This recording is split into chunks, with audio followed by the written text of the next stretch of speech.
जिले जिले जिले जिले यो लड़कियां मिले मिले मिले मिले. Alright, welcome back mga kabayan dito po sa ating munting YouTube channel ang Nards TV 51. Pag-usapan po natin mga kabayan ito pong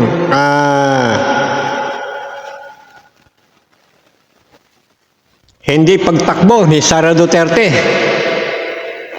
bilang presidente noong 2022.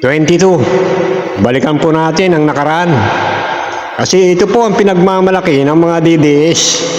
Ito po mga DDS na to, nanalo lang daw si PBBM dahil daw po kay Sara Duterte. O ito po, ngayon, ibinunyag po ito ni Attorney Larry Gadon, mga kababayan. Na ito pa lang si Sara Duterte, mga kababayan, ay talagang walang kapag-pag-asa na manalo bilang presidente noong 2022. Kaya pala, hindi talaga siya tumakbo, mga kababayan. Pero bago po tayo magpatuloy, kung hindi pa kayo nakasubscribe sa ating pumunting YouTube channel, abay mag-subscribe po kayo at huwag kalimutan i-click ang notification bell para po maging updated po kayo sa ating pong mga reaction video. Dito lang po sa Nards TV 51. Ito po mga kababayan, mas maganda po ay panoorin po natin ang ginawang pagbubunyag ni Attorney Larry Gadon. Talaga eh. Kasi alam sa totoo lang, si Sara naman, wala naman talagang hatak sa tao yan. Ibubunyag ko ito. Yun, noong 2021, na before magkaroon ng filing of candidacy, nagpa-survey ang Malacanang.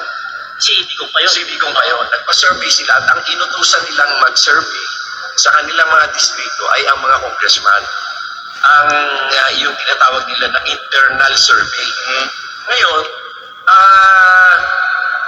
yung mga congressman naman na marami sa kanila, mga kaibigan ko, nagkukwento sa akin na sinasabi nila na, alam mo naman, Marcos naman talaga kami. Kaya lang inutusan kami mag-survey sa mga distrito namin. Ang lumalabas ito eh. Nung tinikon na yan, nung kinulit yung resulta ng kanilang mga survey, ang number 1 ay si BBM. Malayo, nasa 80%. At ang sumunod ay si Leni Robredo. Ay, hindi si Sara? Hindi si Sara. Malalaman mo. Si Leni ay nakakuha ng 11%. And si Isko ang pangatlo na nakakuha ng 6%. At si Sara naman ay 4% ng pang-number 2 lang. Ang baba! O yan mga kababayan ha. Ayan pala ang totoo. Ang ginawa pala ng gobyerno noon ni Duterte ay nagpasorbi po sila sa pamamagitan po ng mga congressman. Nagpasorbi po sila kung sino po ang malakas na kandidato sa 2022 national election sa pagkapangulo. Dito po, yan po ang lumabas mga kababayan. Na nangunguna po si PBBM. Siya po ay nakakuha ng 18%. At ang sumunod sa kanya ay si Leni Robredo na nakakuha naman ng 11%. At ang pumangatlo po mga kababayan ay ito po si Isko Moreno. At panghuli po itong si Sara Duterte nakakuha lamang ng 4% mga kababayan. O ibig sabihin, kulilat po si Sara Duterte sa sorbe. Ayan po mga kababayan. Ayan pala ang totoo. Kulilat sa sorbe na ginawa pong pinagpasorbe po noon ang gobyerno ni Duterte kung sino ang malakas na kandidato. At nanguna nga po itong si PBBM mga kababayan. Ituloy po natin. That is the reason why kahit anong pilit ng ginagawa ni Sara doon tumakbo presidente, ayaw niya. Lumawit na yung dila nila Vivian Beles na Sara Ra. Kaya nangyari, wala. Even yung mga live podcast nila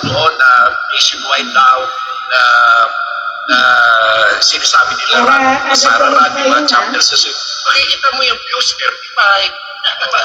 26, yung hindi man lang umaabot ng 100. So, paano mo masasabi may tao sila? Kahit confirm yan noong yung mga maisog rallies, walang tao. Totoo po yan. At saka, karamihan... Wala pong tao ang kanilang mga rally. So, ibig sabihin niya, check yung motorcade rally nyo nung eleksyon, karamihan doon, BBM talaga. Ay, BBM talaga yun. 99%. BBM yun. Nasaksihan ko yan kasi kasama ko. Lahat ng rallies na kasama ko eh. At yung mga motorcade. Ngayon, ganito. Bakit na... Ikukwento ko, bakit na si Sara ay tumakbong Vice President? Nung matansya ni Sara na talagang hindi naman siya panalo, wala siyang kapanapanalo kay BBM kung magtutuloy siya ng eleksyon. Nag-file siya as mayor ng Davao, di ba? Sinasabi niya talaga wala siyang plano tumakbo. Ngayon, nagagalit ka sa kanya yung tatay niya dahil ang gusto ng tatay niya ay tumakbo siya. No? Ang nangyari, may kumausap sa kanya na isang family friend na isang lawyer din na ang sabi sa kanya, alam mo ikaw, sikat ka ngayon, pinapansin ka ng mga tao dahil kasi anak ka ng presidente. Pag bumaba na yung tatay mo bilang presidente, makakalimutan ka rin ng mga tao and it will be Malamang. difficult for you to enter national politics. So ang dapat na gawin mo ngayon, tumakbo kang vice president kay BBM. Tama. Kasi dyan, wala kang gastos halos at sure kang panalo kasi kung pipilingan ni BBM. Tama. O yan, ayan nga po mga kababayan, ang ibinulgar po ni Attorney Larry Gadon. Talaga po palang wala kapag pag-asang manalo itong si Sara Duterte. Kung tumuloy siya na tumakbo na Pangulo at babanggain niya si PBBM. O kaya pala siya tumakbo lang bilang Vice President dahil hinikayat po siya ng isang abogado na malapit po sa kanila o kaibigan po nila. At isa pa po, ayan po ay kinausap din ni Amy Marcos na mag-Vice President siya kay PBBM. O, kasi nga po, mga kabayan, talagang kung tatakbo siyang presidente, hindi po talaga siya mananalo. O, napilitan na lang si Sara Duterte na tumakbong Vice President, yun nga kinausap na siya. O kasi nga, wala talaga siyang balak tumakbo. Kaya nga po siya nag-file ng candidacy bilang mayor ng Davao City. At kitang-kita naman po natin mga kababayan. Kaya hindi tumakbo si Sara Duterte sa pagka-presidente na hindi niya kayang talunin si PBBM. Dahil nakita po ni Sara Duterte yung caravan na ginawa ng mga supporters ni PBBM na talagang dagsa ang tao. Kaya doon siya naingganyo na pumayag siya na maging vice-presidente ni PBBM. At isa pa, natural, hindi maiwasan po dyan na maaaring pinag-usapan nila ng kanila ng mga partido na tumakbo ka, siguradong mananalo ka. Yun nga sabi ni Larry Gadon, hindi siya gagastos, tapos bibit-bitin pa siya ng mga loyalista. Yan po talaga nangyari mga kababayan. Talagang binitbit po si Sara Duterte ng mga loyalista. Yan po ang totoo. Tapos ipinagmamalaki nito mga DDs na ito, kung hindi daw kay PBBM ay kay Sara Duterte, hindi daw po mananalo si Bongbong Marcos. Yan po ang kanilang ipinagkakalat. Pero kabaliktaran po yan mga kababayan. Kung hindi po sinuportahan ng mga loyalista si Sara Duterte sa pagka-vice presidente, hindi po mananalo yan mga kababayan. Hindi siya mananalo. Kasi kita nyo naman, ang nangyari pa dyan, nabudol po ang mga loyalista nitong Sara Duterte. Hindi po ba, kung inyo pong napansin, pinagmamalaki nila. Ang buto raw ni Sara Duterte ay 32 million. Samantalang ang boto ni PBBM 31 million lang. Ito mga kababayan, makinig kayong mabuti. Yan ang pinagkakalat ng mga DDS. O, totoo yan. Pero yung 31 million mga kababayan, ayan po ay solidong mga loyalista. Solidong loyalista. Yung boto ni PBBM na solid 31 million, ibinigay din nila kay Sara Duterte. Ibinuto rin nila si Sara Duterte. Yan po ang totoo dyan. Ngayon, bakit po lumamang ng 1 milyon si Sara Duterte?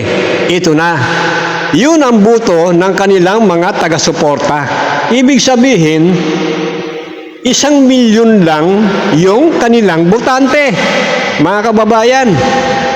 At itong mga botante nila, itong mga DDS, mga kababayan, hindi po nila ibinoto si PBBM. Ganyan po ang nangyari. Hindi nila binoto si PBBM, itong mga DDS. Alam niyo po ba kung saan napunta yung boto nila? Ang ibinoto nila si Isko Moreno. Doon po napunta yung kanilang boto. Pero si PBBM, hindi po nila binoto. Kaya ganyan po lumamang si Sara Duterte na ng 1 milyon. Oh, yan po lang talaga ang kanilang supporters. 1 milyon lang, kaya lumamang ng 1 milyon. Pero kung ibinuto si PBBM, mga kababayan, ng mga DDS, mas malaki ang boto ni PBBM kay Sara Duterte. Yan po ang pangyayari dyan, mga kababayan. Oh. Yan po ang totoo. O kaya hindi po tumakbo si Sara Duterte dahil hindi niya kayang banggain si PBBM. Yan po ang katotohanan niyan. Yan ang nakakahiyang pangyayari na pambubudol ng mga Duterte, mga kababayan. Wala talaga silang mga supporters. Kita nyo naman kung ilang beses sila nag-rally ngayon. Yung mga maistog rally ko, no? Oh. Iilan lang ang dumarating, hindi nga umabot ng 500 eh. Hindi na nga mabilang yung kanilang rally. Kasi, kung totoo yung sinasabi nila na mas marami silang supporters, o hindi ba dapat matagal na nilang napali si PBBM? O, yan ang katotohanan, mga kababayan, na sila, yung mga Duterte, wala na talaga silang mga supporters. Wala silang mga tao. Yan ang totoo. O mga kababayan, hanggang dito lang po muna tayo. Kung hindi pa po kayo nakapag-subscribe, babay, huwag niyong kalimutan mag-subscribe para maging updated po kayo sa ating mga reaction video na ating pong i-upload dito lang po sa NARS TV 51.